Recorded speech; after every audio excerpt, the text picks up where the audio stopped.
해서 하는 거는 처음이라서요. 그래서 이런 자리라고 해야 되나요? 여기에 올라온 거는 제가 처음이에요. 제가 이제 신도는 아니기 때문에 교회를 다니진 않기 때문에요. 네. 근데 그러니까 위층에도 계신 걸 보니까 약간 어색하긴 한데, 예. 우선 제 소개를 먼저 하겠습니다. 저는 아주대병원에서 예방의학을 전공한 예방의학 전문이고요. 이름은 한기명이고 지금은 앞에서 소개해 주신 대로 제1산업의학연구소 근로자들 특수 검진하는 기관이에요. 거기서 지금 일을 하고 있습니다. 예. 다시 한번 인사드릴게요. 안녕하세요. 아까 소개해 주신 것처럼 오늘 제가 어머님, 아버님들한테 말씀드릴 게 고혈압에 대한 이야기예요. 고혈압. 혹시 어머니, 아버님들 중에서 고혈압 약 드시는 분 계세요? 많으시구나. 그죠? 예, 예. 한 거의 반 가까이는 지금 고혈압 약을 드시고 계시고요. 아마 오랫동안 드신 분도 계실 거고요. 그 다음에 뭐 최근에 드신 분도 계실 건데 어떻게 관리해야 되는지는 좀 들어서 알고 계실 거예요. 근데 그래도 자주자주 들어서 까먹지 마시고 실천하는 게 제일 중요하니까 제가 오늘은 쉽게 설명을 드릴게요. 고혈압에 대해서. 어떻게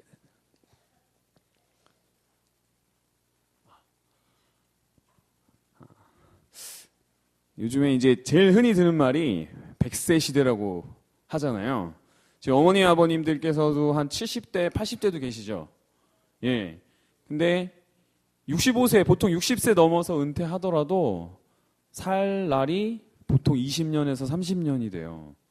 그러니까 지금 어떤 그러니까 교수님이 얘기한 건데 지금 57년생이면은 지금 어머님 앞에 계신 어머님 몇 년생이세요? 네? 몇 년생이세요?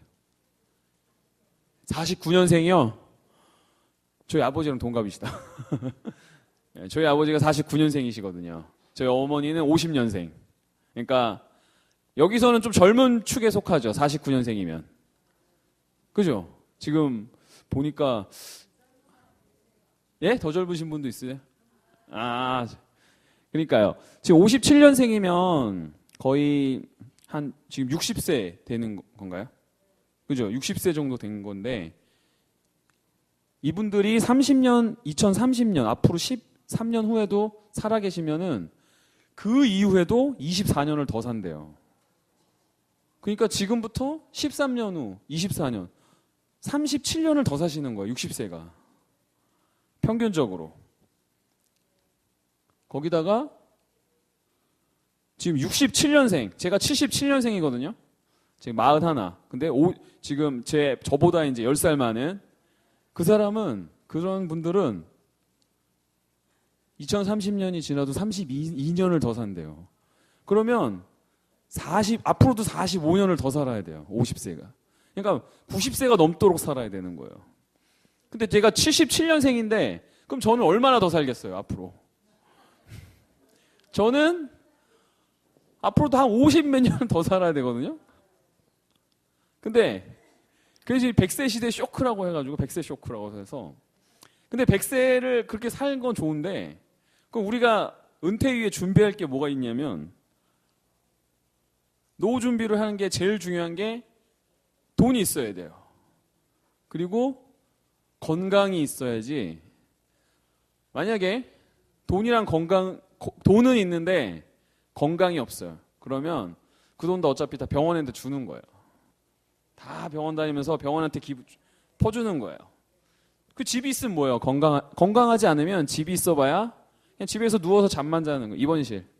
병원의 입원실을 집에다 갖다 놓은 거예요. 똑같아. 취미 운동? 60세 넘어서 건강하지 않으면 취미 운동 하고 싶어도 못 하죠. 거기다가 친구들 많으면 뭐 합니까? 친구가 매일매일 와서 뭐 해줄 걸까요? 안 해줘요. 건강하지 않으면 친구도 그냥 아마 장례식장에서 보게 될 거예요, 아마. 그래서 노후를 준비하는 데 있어서 건강이 제일 중요하고요. 돈은 부차적으로. 돈도 굉장히 중요하지만 건강이 제일 필수예요. 우리가 너무 오래 살기 때문에 지금 어머니 아버님들도 앞으로도 최소 10년에서 20년 더 사셔야 되는데 건강하게 산다는 게 제일 중요하거든요. 의료비가 1,200만 원이래요. 이게 국가에 우리나라 건강보험 있잖아요. 거기서 분석을 했더니 사람이 죽기 전에 20만 명을 분석했더니 사람이 죽기 전에 1년 동안 쓰는 병원에다 쓰는 돈이 1,200만 원이래요. 평균적으로. 근데 이거는 문제가 10살짜리가 죽은 거 다 이렇게 어렸을 때 다 통틀어서 평균이기 때문에 노인들은 더 써요. 그래서 이런 말이 있어요. 평생 내가 쓰는 병원비 중에 50%는 죽기 1년 전에 다 써. 그리고 25%는 죽기 3일 전에 다 쓰고 죽는데요. 그러니까 건강하지 않으시면 돈이 있어도 그 돈 대부분을 병원에다 다 쓰고 죽는다는 거예요. 돈을 모으면 뭐합니까? 그 돈을 여행도 가고 뭐 좋은 거 하기 위해서 하는 건데, 그리고 손주들한테도 뭐 좋은 거 사주고 뭐 그러고 싶어서 어머님들 마음이 다 그런데 그거를 병원한테 펴주게 되거든요. 그러니까 병원만 좋은 건 아니겠죠. 아무튼 제가 의사인데 이런 말 하면 되게 이상한데 그러니까 의사들만 좋은 일 시키는 그렇게 돼버리니까 건강하셔야 돼요. 그래서 제가 이제 오늘 하는 얘기를 하는 거예요. 자, 우리나라의 고혈압 환자 수가 굉장히 많아요. 남자의 30%, 약 여자는 20몇 프로 정도는 다 고혈압 환자예요. 근데 오늘 아까 손 드셨을 때 거의 절반 정도는 약을 드셨죠. 그 약을 그만큼 노인이 되면은 절반 이상이 약을 드시고 계세요. 고혈압. 근데 제가 상담을 많이 다니다 보면요. 분명히 혈압이 높은데도 안 드시는 분들도 있어요. 그래서 실제로 고혈압을 진단받고 약을 드시는 분이 50% 정도라면 그렇지 않은 분들이 숨어있는 분들이 되게 많아요. 근데 문제는 약을 드시는 분들은 괜찮아요. 혈압을 약으로 낮췄기 때문에 다른 큰 위험을 뭐 고혈압에 의해서 뇌경색이나 뭐 심장마비, 심근경색 같은 그런 것들이 올 위험을 낮추는데, 혈압이 높아도 약을 안 드시고 관리를 안 하시는 분들은 나중에 아까 맨 처음에 말씀해 주셨던 회장이 뒷목 잡고 쓰러지는 것 같은 그런 것들을 경험하게 되죠. 이거는 그냥 수치로 들어보면 전 세계 고혈압 환자가 11억 명이 넘는데요. 11억 명이면은 어마어마하죠. 우리나라 인구가 5천인데 11억 명이 넘는 고혈압 환자가 있대요. 그리고 고혈압 때문에 죽는 사람이 매년 750만 명이 전 세계에서 죽는데요. 근데 고혈압은 특별한 증상이 잘 안 나타나요. 혈압이 높다고 해서 갑자기 뭐 증상이 있거나 그러진 않아요. 그래서 약을 잘 안 드시는 경향이 있죠. 그리고 원인이 딱히 뭐 하나 때문에 일어나는 건 아니에요. 보통 생활 습관이 안 좋은 사람들이 오랜 기간 지내다 보면 혈압이 차츰차츰 올라가게 돼요. 그 복합적인 요인이기 때문에. 자, 근데 고혈압 진단은 보통 혈압을 재는데 잘 아실 거예요. 높은 숫자가 있고 여기 보면 120에 80 대표적으로 정상 혈압이죠. 높은 혈압과 낮은 혈압이 있는데 대부분이 이제 어르신들이 되면 약간 조금씩 올라가는 경향이 있어서 아마 130 몇 그렇게 나오시는 분들도 있을 거예요. 근데 이 혈압이란 게 뭐냐면 결국에는 내가 어떻게 지금까지 생활해 왔냐를 보여주는 거예요. 내가 술, 담배 하고 운동도 안 하고 밤에 먹고 싶은 거 다 먹고 그러다 보면 어느 순간 배에 지방이 조금씩 쌓이겠죠. 뚱뚱해지고 운동도 안 하니까 당연히 혈관은 망가지고 서서히 그러다 보면 우리 몸의 엔진이라고 할 수 있는 심장이 점점 힘들어져요. 그러면서 혈관은 점점 망가져가고 그러다 보면 어느 순간 그게 이제 혈압으로 좀 올라가요. 그래서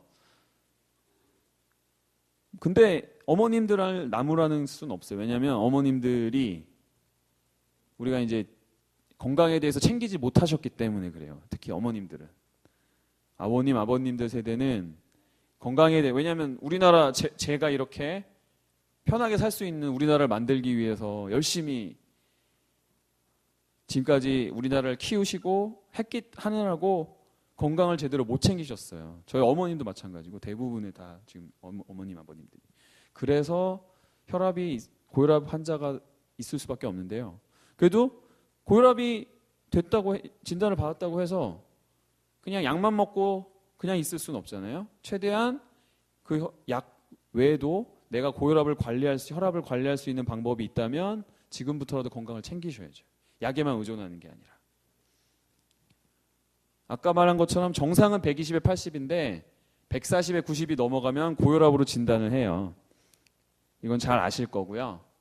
그리고 혈압 재기 전에는 대부분 좀 쉬었다 재잖아요. 보통 바로 막 걸어가서 재진 않고, 그 다음에 재기 전에는 커피나 뭐 담배, 그런 카페인 들어간 음료 같은 건, 초콜릿 같은 것들은 좀 피하시고, 앉은 자세에서 편안히 앉은 자세에서 팔을 내 심장 높이에서 이렇게 해서 재면 돼요. 그리고 혈압이 좀 높게 나와도 잠깐 쉬었다 재면 다시 떨어지는 게 혈압이에요. 그리고 매일매일 재는 건 아니지만 한 번으로 끝나는 게 아니라 일주일에 한 2, 3회 정도를 계속 재서, 그리고 하루에 2회 정도를 재서 확인을 해야 그 혈압을 판단을 할 수가 있어요. 왜냐하면 아침에 일어났을 때는 혈압이 낮아요. 근데 오늘처럼 이제 점심 한낮쯤 이제 지나가게 되면 사람이 활동을 하다 보면 혈압이 차츰차츰 올라가요. 그래서 저도 지금 혈압을 재면, 이렇게 말하고 막 떠들다가 제 혈압을 재면 저도 130 몇이 나와요. 그렇기 때문에 보통은 아침이나 저녁 때 가서 병원 가서 재고, 그렇게 몇 회를 쟀을 때도 혈압이 높으면 고혈압으로 진단을 받아요.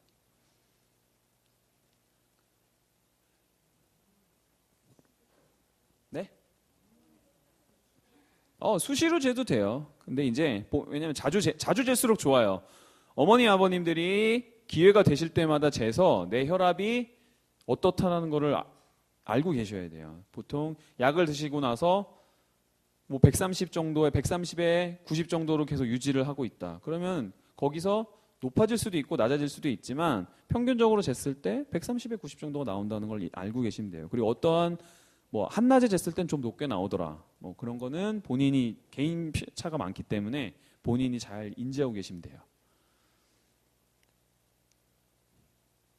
특히 어머님, 아버님들 여름에는 괜찮은데 겨울철 같은 데는 갑자기 밖으로 나가셔서 무리하게 갑자기 움직이시면 혈관이 이렇게 좁아져 있기 때문에 큰일 날 수가 있어요. 그래서 뇌출혈이나 그런 환자들이 겨울철에 많이 생기기 때문에 어머님, 아버님, 특히 고혈압 약 드시는 분들은 절대로 겨울철에는 갑자기 밖에 나가서 하시면 안 돼요. 몸을 약간 따뜻하게 만들고 나가셔야 돼요. 자, 고혈압을 관리를 하려면 고혈압이 왜 생기는지를 어느 정도 알아야 돼요. 아까 고혈압은 한 가지 때문에 생기는 게 아니라 우리 생활 습관이라고 말씀드렸고 여러 가지 요인이라고 했어요. 자, 고혈압 위험 요인이 엄청 여러 가지가 있어요. 우선 나이를 먹으면 아까 제가 혈압이 조금씩 올라간다고 했죠.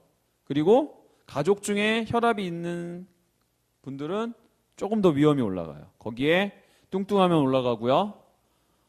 거기에다가 우리나라 사람이 좀 제일 조심해야 될 거, 짜게 먹지 말라고 하죠. 짜게 먹으면 또 혈압이 올라갈 수 있어요. 거기에 음주, 흡연, 거기다 운동 안 하시는 분들, 스트레스 많은 업무를 하는 사람들, 그 다음에 당뇨나 다른 고지혈, 이상지질 혈증이 있는 사람들은 혈압이 높아질 위험이 높아져요. 그래서 이런 것들을 본인이 어느 정도 판단할 수 있어요. 아직 고혈압이 없으신 분들이나 보면 있으신 분들도 확인해 보면 내 형제 중에서 고혈압 환자가 있는 분들, 아니면 부모 중에, 그 다음에 나이가 다 55세 넘으셨겠죠 여기는. 예. 전 아직 안 됐지만 그 다음에 짜게 먹는다. 그리고 나는 기름진 고기를 좋아한다. 일주일에 술을 너무 3회 이상 너무 많이 먹어요. 거기다가 담배도 피고 운동도 거의 안 해. 거기다 난 통통하다. 이러면 거의 고혈압으로 갈 확률이 99%가 넘죠. 근데 저 같은 경우는 아직 저를 예시를 들면 저는 아직 55세가 안 됐고 부모 중에 고혈압 환자가 없고 짜게 먹는 것도 안 좋아하고 근데 술은 좋아해요. 다 대신 저는 담배를 안 피고 운동은 해요.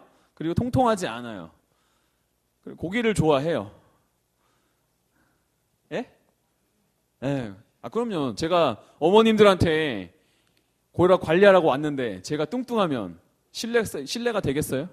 아 자기는 뚱뚱하면서 왜 나보고 뚱뚱하지 말라고? 어? 그러면 제가 그것 때문에 지금 이렇게 열심히 관리를 하는 거예요. 어머님들한테 보여드리려고. 어? 그 술을 제가 굉장히 좋아했는데 작년까지는 술을 거의 일주일에 5일 동안 술 먹고 그랬어요. 의사도 술 많이 먹잖아요. 근데 이제 올해부터는 한 달에 한 번 정도밖에 술을 안 먹어요. 그것도 조금만 먹고요. 맥주를 조금 먹고. 그렇게 저를 바꿨더니 원래도 이제 뚱뚱하진 않았었는데 한 3개월 동안 그랬거든요. 제가 1월부터 지금 몇 개월 됐잖아요. 6개월, 7개월, 8개월 됐구나. 그랬더니 이 옆구리에 살이 빠져요. 제가 결혼하고 나서 옆구리에 이렇게 살이 막 붙더라고요. 그 옆구리에 술살이 막 붙었는데 제 와이프가 술을 좋아해요. 그래서 밤마다 와이프하고 이렇게 계속 먹었더니 여기에 살이 붙더라고요.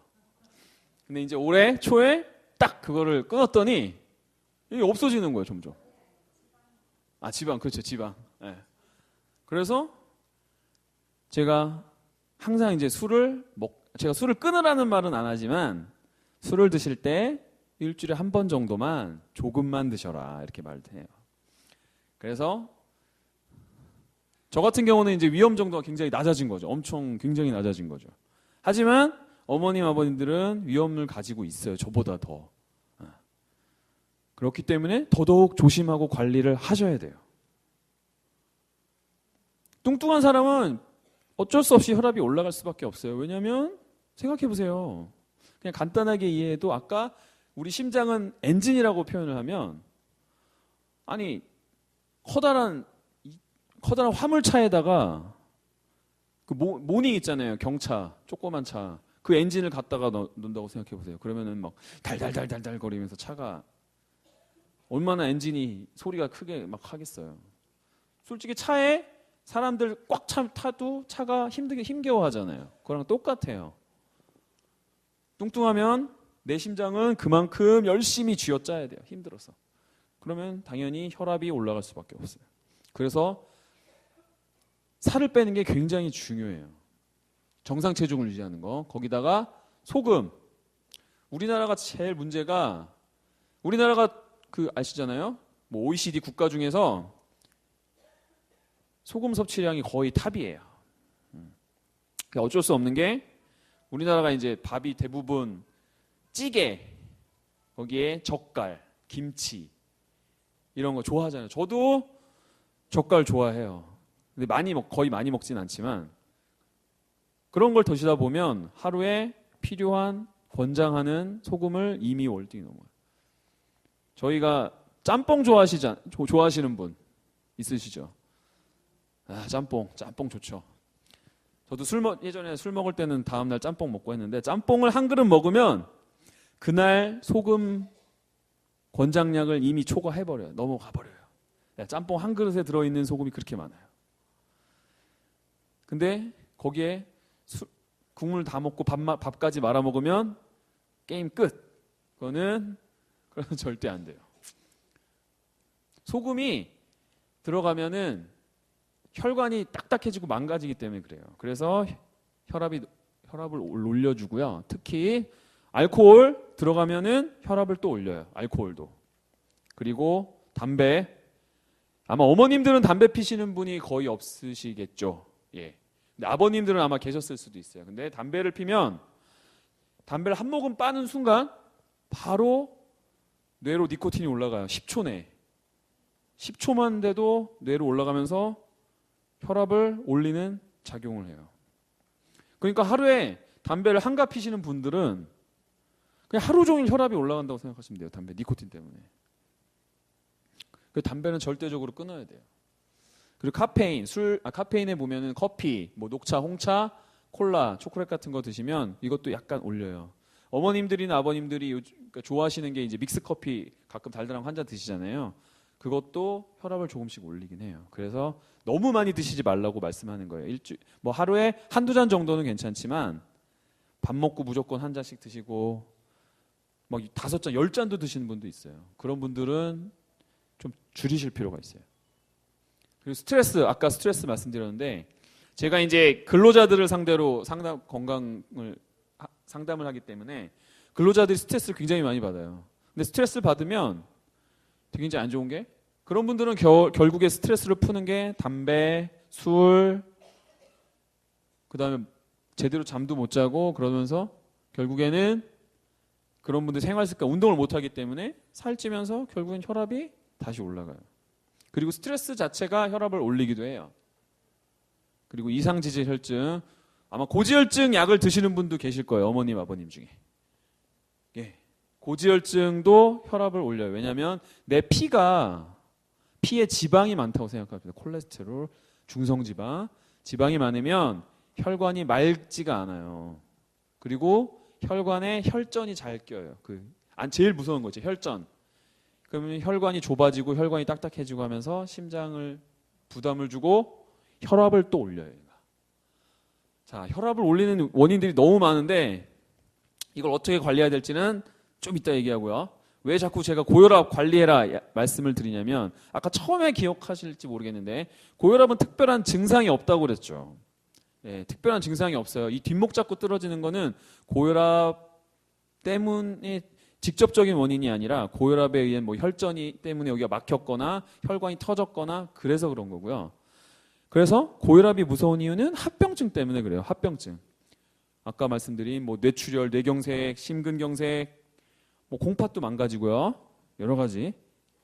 볼까요? 그러면 자, 위에서부터 보면 뇌혈관이 망가지면 뇌졸중, 흔히 뇌졸중이라고 하는 뇌출혈, 뇌경색, 거기에 혈관성 치매까지. 거기다가 눈, 고혈압성 망막증 때문에 실명하신 분들도 있어요. 거기에 심장도 혈관을 감싸고 있기 때문에 협심증이나 심근경색 같은. 거기다가 뭐 성기능 장애도 있다고 하긴 하는데 그 다음에 그리고 콩팥도 고혈압이랑 굉장히 밀접해요. 그래서 콩팥이 망가지다 보면 어느 순간 심부전 오고 신장 기능 이상으로 인해서 투석까지 해야 될 수도 있어요.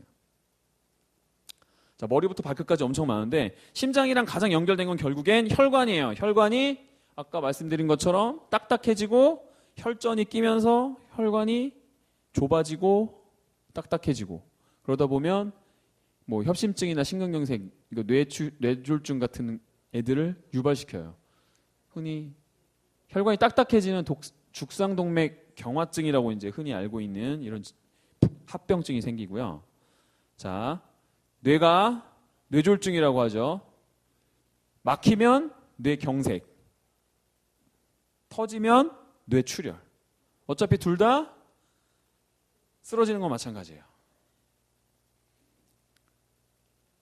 거기에 아까 실명 얘기했죠. 눈을 보면 이 앞에는 하얗지만 이 뒤쪽으로 보면 혈관들이 이렇게 감싸고 있어요. 그래서 이 혈관들이 고혈압 때문에 막 터졌다가 아물었다 반복을 하다 보면 손상을 받아서 나중에 이런 식으로 우리 피부도 다치면 상처가 남잖아요. 흉터가. 그것처럼 얘도 흉터가 남으면서 나중에 시야에 문제를 발생시켜요.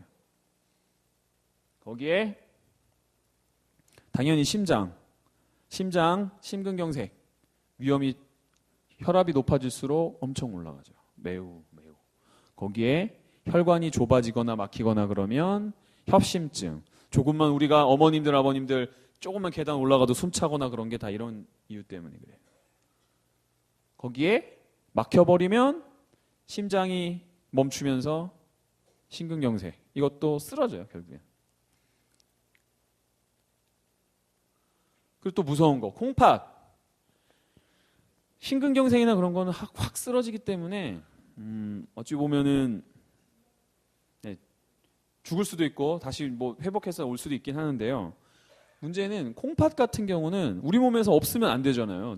이게 여기 하나 있고 여기 하나 있는데 둘 다 망가져 버리면 이거 우리 몸의 노폐물, 오줌을 제대로 못 만들어서 우리 몸이 붓고 나중에는 답이 없어요. 투석하는 방법. 그러니까 우리 몸에 있는 피를 쫙 뽑아서 깨끗이 걸른 다음에 다시 집어넣는 투석, 아니면 최종적으로는 신장 이식하는 방법밖에 없어요. 근데 투석이 제일 문제가 뭐냐면요, 일주일에 3번 정도를 3일을 병원에 가서 3번 병원에 가서 막 4시간 5시간 누워서 투석을 하고 와야 돼요. 돈도 돈이지만 이게 굉장히 고통스럽거든요. 이거를 평생 한다고 생각해 보세요. 그래서 투석 환자는 이제 흔히 우리 쪽에서 얘기하기를 투석 환자의 삶의 질이 거의 바닥이라고 보시면 돼요. 거의 밑바닥. 그럴 때는 차라리 살아도 산 게 아니라는 말이 나올 정도죠. 그렇다고 신장 이식이 쉬운 것도 아니에요.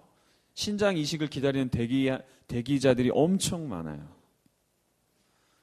그러니까 어머님, 아버님들은 아직 내 신장도 괜찮을 때 혈압 관리를 절대적으로 하셔야 돼요.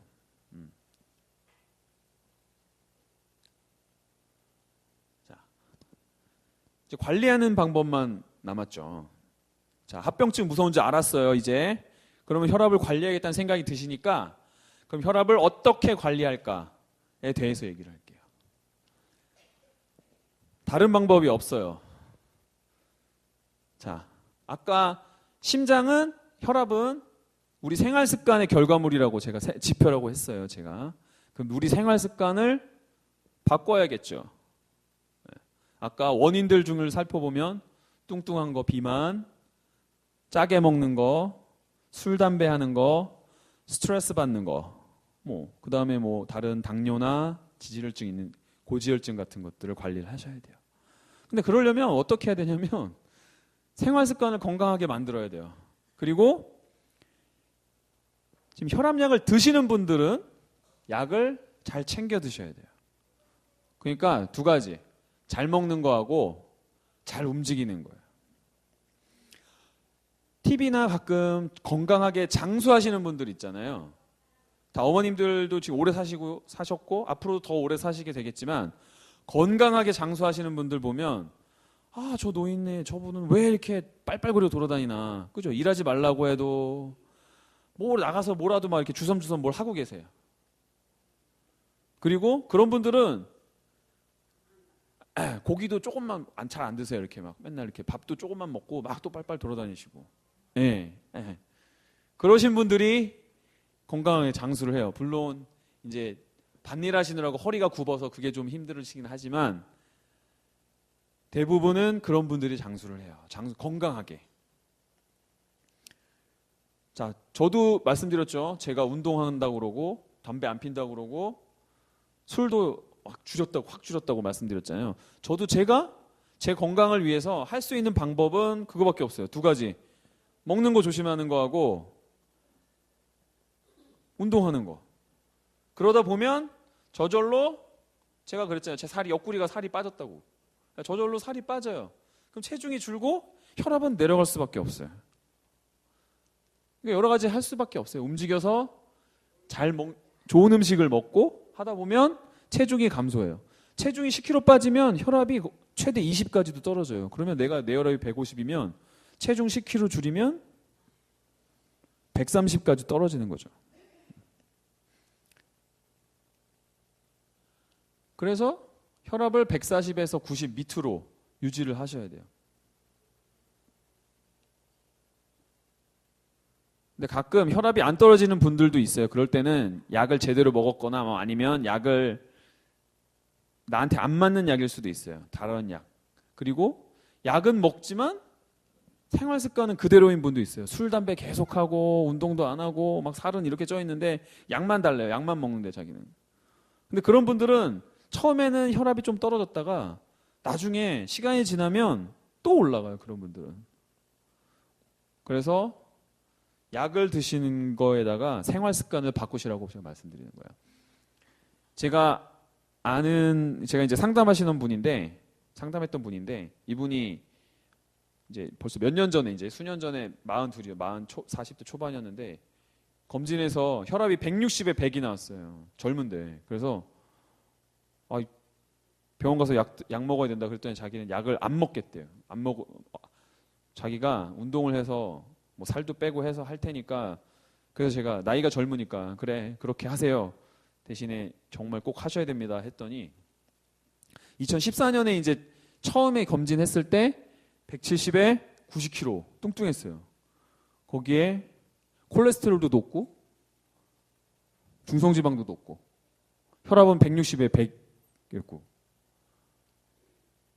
그리고 간 수치도 막 나빴어요. 왜냐면 술 먹고 그랬거든요. 그분이. 근데 1년 있다가 재니까 170 키는 똑같은데 체중이 90에서 73kg로 떨어졌어요. 거기다가 콜레스테롤 중성지방 떨어지고 간 수치도 그대로 나오고 거기다 혈압이 100에서 125에 80으로 떨어졌어요. 와, 그래서 제가 이거 어떻게 했냐 그랬더니 이분이 매일 운동을 했대요. 자전거를 매일매일 타면서 출퇴근하고 퇴근하고 집에 가서도 자전거를 또 타고 주말에 쉬는 날 가서 자전거를 또 타고 그렇게 1년을 했더니 살이 20kg가 쭉 빠지고 혈압이 정상으로 돌아왔어요. 근데 이분은 나이가 아직 40대 초반이었기 때문에 좀 가능했던 거예요.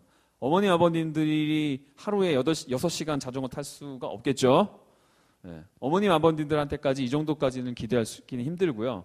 대신에 혈압이 약을 더 이상 늘리지 않거나 약의 개수가 늘어나지 않거나 하기 위해서는 최소한의 이제 관리를 하셔야 되는 거예요. 제가 방법은 딱 2가지라고 그랬어요. 잘 먹는 거하고 제대로 잘 먹는 거하고 운동하는 거. 제가 그렇게 참 아버님들한테는 권장하기가 힘든 게 무리한 운동을 또 하시면 또 어머님들은 안 돼요. 어머님들 무리한 운동 하셨다가 관절이 오히려 다쳐서 위험하고 그렇기 때문에 제가 아무리 따져봐도 걷는 거밖에 없더라고요.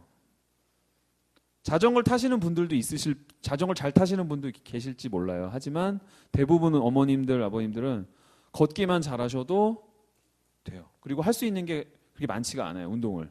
어머님들, 아버님들한테 제가 수영하라고 지금 수영하세요. 거기다 에어로빅 댄스 하세요라고 말씀드리면 어머님들 중에서 몇 분 할 수 있는 분들이 별로 몇 분 안 계세요. 그래서 무리한 운동을 하시면 안 되고요. 걷기부터 시작하셔야 돼요. 그래서 내가 10분을 걷고서 힘드신 분도 있을 거고요. 30분 걷고 힘드신 분도 있어요. 그러면 개인별로 내가 힘들지 않은 선에서만 대신에 매일매일 하시면 좋고요. 매일매일 못 하시더라도 생각나실 때마다 움직이셔야 돼요. 그리고 능력이 되시면 가까운 산, 약수터라도 가시고. 왜냐하면 평지만 걷는 것보다는 약간 이렇게 언덕을 이렇게 왔다 갔다 걷는 게 더 좋기 때문에 그래요. 힘들고 피곤할 때는 절대 운동을 하시면 안 돼요. 쉬셨다가 하셔야 돼요. 어머님, 아버님들은 무리하시면 안 돼요. 운동을 하면 아무튼 굉장히 효과가 좋대요. 당연하죠. 운동만큼 좋은 게 없죠. 그래서 예전에 얘기로는 운동만 제대로 해도 지금 그러니까 우리가 밝혀진 질병의 90%를 예방할 수 있다고 해요. 운동만 제대로 해도. 그리고 운동 전후에 반드시 혈압을 체크해서 혈압이 너무 높을 때는 또 운동하시면 안 돼요. 그리고 어지럽거나 운동하실 때 걷거나 하실 때 다리, 무릎이나 그런데 좀 시큰거리거나 통증이 있다고 생각되면 그땐 또 쉬셔야 되고요. 그래서 제약 조건이 굉장히 많지만 그래도 조금씩 걷다 보면 한 달, 2달, 3달 지나면 조금씩 그게 늘어날 거예요. 그 효과가 더디긴 하지만 언젠가는 나타날 거예요. 그리고 두 번째, 먹는 거. 자, 운동은 저 같은 경우는 뭐 자전거를 타고 뭐 막 이것도 하고 저것도 하고 할 수 있지만 어머님들은 걷기부터 시작하셔야 되고요. 그 다음에 두 번째가 이제 먹는 거. 식습관이에요. 또 이것도 굉장히 중요해요. 아까 짜게 먹으면 안 되죠. 기름진 거 많이 먹으면 또 안 되죠. 그렇게 먹다가 그리고 야식도 먹으면 안 돼요. 야식도 드시면 그게 고스란히 내가 살로 가서 체중이 늘어나게 되거든요. 그러니까 먹는 거, 담배 먹으면 안 되겠죠. 그 다음에 술도 먹으면 안 되는데 조금만 드셔도 돼요. 조금만. 네. 요거는 아마 어머님들은 거의 해당 사항이 없으실 거예요. 아마 술 많이 드신 분도 별로 없으실 거고 담배 피시는 분도 거의 없으실 테니까 요거는 넘어가고, 그 다음에 중요한 거, 소금을 줄여야 돼요. 우리나라 밥상을 보면 거의 대부분 소금이 안 들어간 게 없어요. 그래서 이거는 어머님들이 하셔야 돼요. 어머님들이 직접 음식을 하시는 분들이시잖아요, 대부분. 그 어머님들이 소금을 국을 할 때, 간을 할 때 조금씩 줄여 나가셔야 돼요. 그래서 김치, 젓갈, 뭐 찌개, 국 같은 거 할 때 되도록이면 소금을 적게 넣고 간이 좀 밍밍하게, 심심하게 하셔야 돼요. 저는 되게 짜게 안 먹거든요. 저는 짠 걸 별로 안 좋아해요. 그게 저희 엄마한테 감사할 일인데, 저는 어렸을 때부터 우리 엄마는 음식 솜씨가 없다고 저는 생각을 했어요. 우리 엄마는 왜 이렇게 반찬에 맛이 없지? 어렸을 때부터 계속 그 생각을 했거든요. 그래서 밖에 나가면 다른 집 가서 친구네 엄마네 가면 막 반찬이 엄청 맛있는 거예요. 막 맵고 짜고 막 달고. 근데 우리 집 오면 별로 맛이 없어. 저는 그래서 맨날 우리 엄마는 음식 솜씨가 진짜 별로 없구나 생각을 했어요. 근데 커서 이제 생각을 하니까 저희 엄마는 MSG 막 그런 거 있잖아요. 다시다 그런 거 잘 안 써요. 그런 걸 거의 안 써요. 소금도 잘 안 쳐요. 조금밖에 안 쳐요. 그러니까 맛이 없을 수밖에 없어요. 그러니까 어렸을 때부터 그렇게 먹고 자라가지고 제 입맛이 되게 밍밍해요. 심심해요. 그래서 저는, 그리고 저희 어머니가 또 국물을 안 좋아하세요. 찌개를 안 끓여요. 그래서 저는 중학교, 고등학교 때 아침에 학교는 가야 되는데 밥을 먹으라고 주면은 맨날 마른 반찬 있잖아요. 그 반찬만 던져주고. 그럼 저는 그렇게 먹고 자라서 찌개를 잘 안 먹어요. 국물을 거의 안 떠먹거든요. 그래서 밥 먹을 때 수저를 거의 안 써요. 젓가락으로만 밥을 먹어요. 그래서 그런가 제가 아직, 저희 어머니도 그렇고 아버지도 그렇고 아직 고혈압도 없으시고 당뇨도 없으시고 지금껏 계속 운동하시면서 잘 살고 계세요. 운동을 한 30년 하셨으니까 계속 두 분이서 같이. 저도 짜게 안 먹어서 그런가 지금도 혈압도 좋고 아주 다 건강은 좋아요. 그래서 예전에 어렸을 때는 엄마의 반찬을 약간 원망했으나, 음식 솜씨를 원망을 했으나 지금은 엄마한테 감사하죠. 그러니까 어머님들의 역할이 굉장히 중요해요. 어머님들이 며느리한테 음식 솜씨를 물려주잖아요, 보통. 따님들한테도. 하지만 좋은 음식 솜씨를 굳이 물려주실 필요는 없어요. 그냥 덜 짜게. 그리고 그렇게 하셔야 우리 가족, 내 주변이 점점 건강한 식습관으로 바뀌어요. 소금을 어쩔 수 없이 먹긴 먹어요, 우리가. 그리고 저도 밖에서 밥 먹다 보면 어쩔 수 없이 짠 음식들을 먹어요. 근데 칼륨이 이 나트륨을 몸에서 배출하는 역할을 해요. 그래서 칼륨이 드는 음식들을 그래도 좀 먹으면 좋아요. 보면은 흔히 우리들이 과거에 먹던 음식들이, 어머님들이 과거에 많이 드시던 것들, 이런 것들을 드시면 반찬하실 때나 간식으로 하면 좋아요. 대신에 제발 이런 거, 호박 막 토랑 이런 거 막 무치잖아요. 나물 무치고 하잖아요. 그럴 때 제발 소금을 제일 조금만 넣어주세요. 그것도 맛있게 한다고 막 탁탁탁 막 간장하고 막 소금 넣고 막 참기름 팍팍 치고 막 그러잖아요. 하지만 그런 거 하실 때도 최대한 소금은 최소한으로 줄여셔야 돼요. 그리고 채소, 과일, 생선. 자, 너무 잘하는 거예요. 육식보다는 고기보다는 생선이 좋다고 하죠. 그 생선보다도 과일, 채소, 식이섬유, 섬유질을 많이 먹으면 좋아요. 그러니까 일주일에 한 번, 근데 어머님들, 아버님들을 절대적으로 고기를 드셔야 돼요. 단백질을 섭취를 하셔야 근육이 어느 정도 유지가 되기 때문에. 근육이 없으면 운동을 못 하잖아요. 그럼 악순환이 되기 때문에 절대적으로 고기는 드셔야 돼요.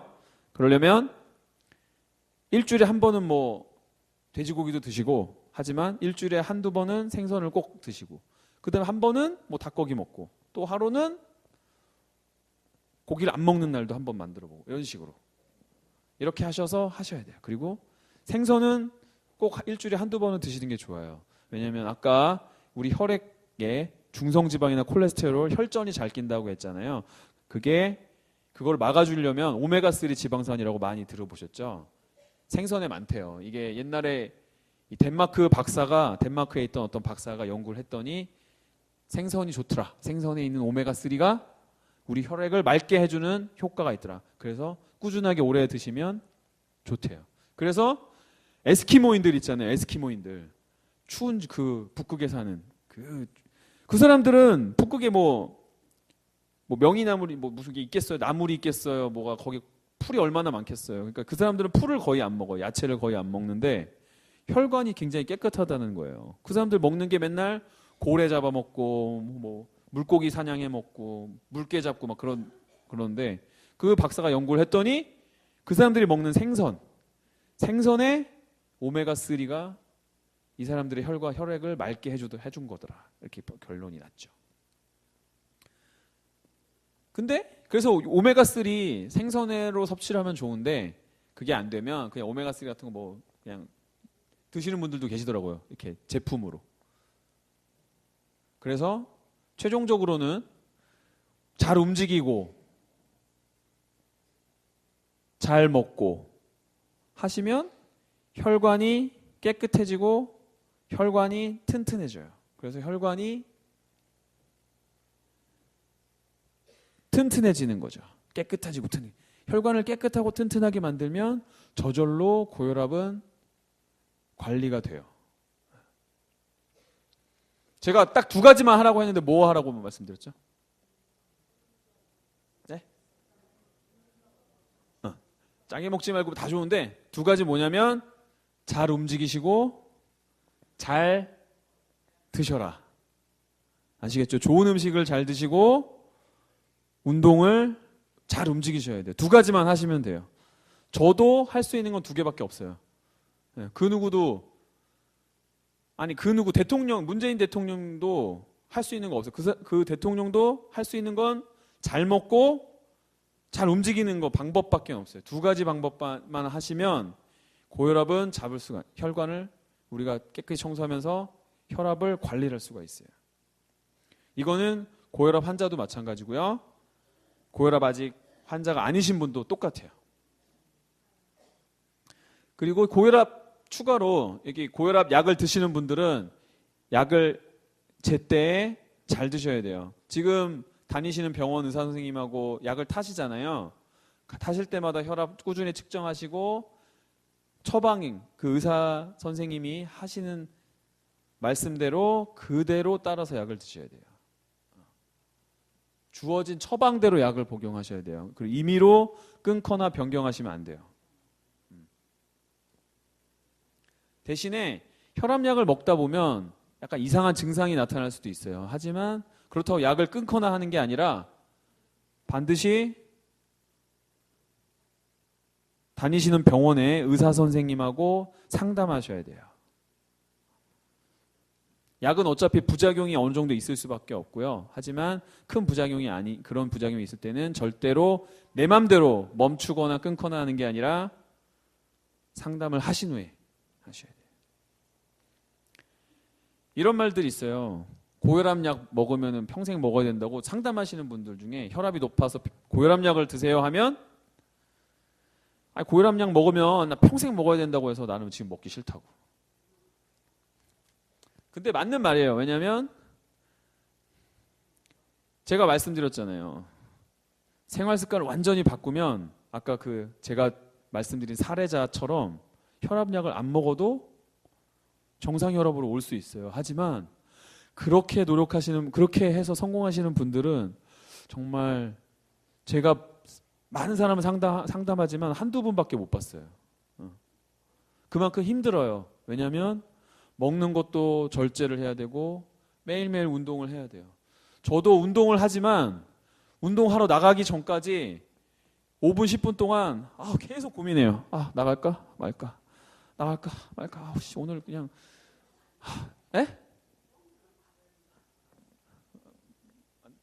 다른 말 하시면 나갈까 말까 엄청 고민을 해요. 운동하시는 사람들은 대부분 다 그렇게 고민을 한대요. 하지만 그래도 나가서 하는 거예요. 근데 그거를 1년만 하면 되는 게 아니라 평생 해야 되니까 그거를 제대로 끝까지 하는 사람이 별로 없어요. 그래서 고혈압 약을 먹으면 평생 먹어야 된다는 약간의 잘못된 선입견을 갖고 계시긴 해요. 하지만 끊을 수도 있어요. 고혈압 약을 자기의 노력의 여하에 따라서.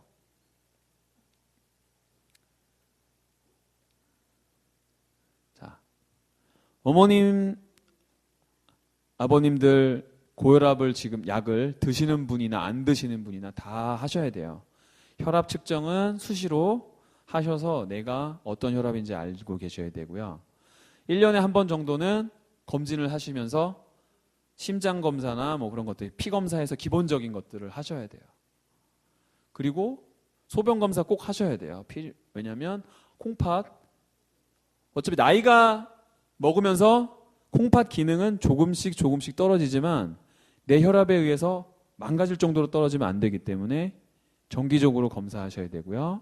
그 다음에 약간 경시하시는 것 중에 하나가 안과,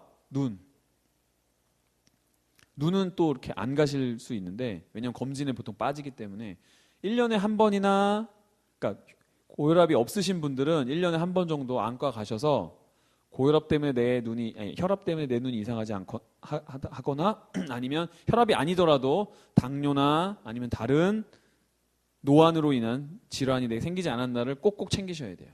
그리고 고혈압 약을 드시는 분들은 한 달에 한 번도 1년에 한 번 부족해요. 6개월에 한 번 정도씩은 꼭 가셔서 내가 혈압약을 먹고 있지만 내 눈에 이상이 있거나 하지 않은가를 꼭꼭 검사를 하셔야 돼요. 최소한 1년에 한 번 정도는 가셔야 돼요. 가셔서 꼭꼭 하셔야 돼요. 저도 이제 공부하고 계속 이제 일하느라고 저도 이제 눈이 굉장히 좋거든요. 눈이 이제 양쪽이 다 이제 1.2여가지고 좋은데 저도 등한시 하다가 오른쪽 눈에 지금 올해 들어서 한 4번 수술을 했어요. 그게 물론 이제 제가 혈압 때문에 뭐 그런 건 아니고요. 제 오른쪽 눈에 희귀 질환이 좀 생겨서 그것 때문에 이제 녹내장이라고 하잖아요. 백내장은 눈이 하얘지는 거, 녹내장은 눈이 압력이 올라가서 실명되는 건데 녹내장이 발생을 했어요. 안압이 올라가서 제가 이제 희귀 질환 때문에. 그래서 이제 그 수술을 한 4번 했거든요. 지금은 다시 계속 팔로우하고 계속 이제 병원 다니면서 체크하고 있는데 그만큼 물론 고혈압은 아니었지만 고혈압이 있다면 눈에 위험한 영향을 줄 수 있기 때문에 어머님들 꼭 하셔야 돼요. 안과를 검진을 꼭 1년에 한 번씩은 하셔야 돼요. 저도 안 했다가 제가 만약에 미리 했었으면 뭐 어떻게 더 좋아졌을 수도 있고 하지만 저도 작년까지 그러지 않았기 때문에 저도 따지고 보면 제 눈을 등한시한 거죠. 그러니까 어머님들도 제가 할 말씀 혈압 자주 측정하고 1년에 한 번은 피 검사, 심장, 소변 검사도 꼭 하시고 안과 꼭 가셔서 건강을 스스로 수시로 체크를 하셔야 돼요. 그리고 고혈압약 드시는 분들은 혈압이 갑자기 높아질 수도 있거든요. 그럴 때 정신이 잃거나 두통이 오거나 그럴 때는 꼭 바로바로 병원을 가셔야 돼요. 119 불러서. 자, 어머니 이게 혈압을 정상으로 만들 수 있거든요. 근데 딱 두 가지만 제가 하라고 했어요. 기억하셔야 돼요. 관리를 어떻게 하라고요?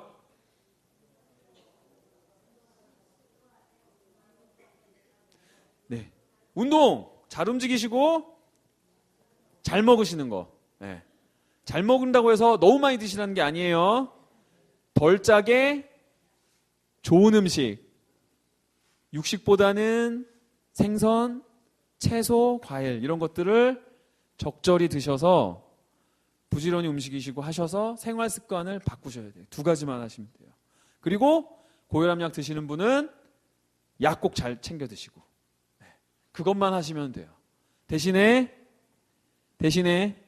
우리가 어떻게 해야 된다? 한 달만 하고 끝나는 게 아니에요. 평생 하셔야 된다는 거. 앞으로 10년이 될지 20년이 될지 모르지만 평생 하셔야 됩니다. 저는 앞으로 50년도 넘게 평생 해야 돼요. 제가. 저도 밤에 야식 먹고 싶어요. 땡길 때가 있어요. 하지만 참아요. 제가 술 많이 먹는다고 했잖아요. 예전에. 먹고 싶지만 참아요. 운동 나가기 전에 고민한다고 했죠. 나갈까 말까. 아우 날도 오늘 흐린데 나갈까 말까. 날 더울 때 또 날 더운데 아우 나갈까 말까. 하지만 나가요. 나가서 해요. 왜냐하면 제가 제 스스로 관리를 못하는데 어머님 아버님들한테 관리하라고 제가 어디 그렇게 말을 하겠어요. 저도 합니다. 어머님 아버님들도 하셔야 돼요. 자, 약속하셨습니다. 오늘부터 내 몸이 허락하는 한 움직이시고 음식하실 때 절제하게 좋은 음식들로 하셔서 내 건강과 내 가족의 건강을 반드시 챙기시기 바랍니다. 네, 이것으로 강의를 마치도록 하겠습니다. 감사합니다.